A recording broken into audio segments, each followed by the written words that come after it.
திருமாவளவன் பாமகவோடும் சேர மாட்டோம், பாஜகவோடும் சேர மாட்டோம், அந்த கட்சிகள் இடம்பெறுகிற கூட்டணியில் சேர மாட்டோம். இதனால் என்ன பாதிப்பு வந்தாலும் ஐ டோன்ட் கேர். அதை பற்றி நான் எனக்கு இதெல்லாம் முக்கியம், பதவிதான் முக்கியம் சொன்னா இப்படி எல்லாம் பேச முடியுமா? பேசுவாங்க. புதிதாக கட்சி தொடங்கி இருக்கிற நடிகர் நண்பர் விஜய் அவர்கள் கூட புத்தக வெளியீட்டு விழாவுக்கு வரும்படி அழைப்பு விடுத்த போது விகடன் இதழின் சார்பில் அது ஒரு தவறான யூகத்தை கொடுத்து விடக்கூடாது,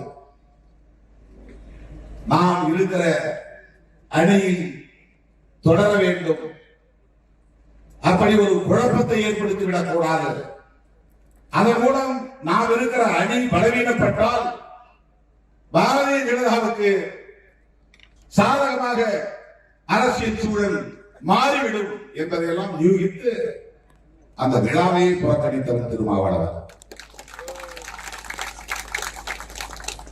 அவரோட சொன்னார், அண்ணன் நமக்கு வரல, ஆனால் அவர் மனசு நம்மோட இருக்கும். நான் நினைச்சிருந்தா இல்ல, எங்களுக்கு விஜயோட போறது கூட கதவு திறந்திருக்கு அப்படின்னு சொல்லலாம். அந்த கதவையும் நான் மூடினேன். அதுதான் திருமாவளவன்.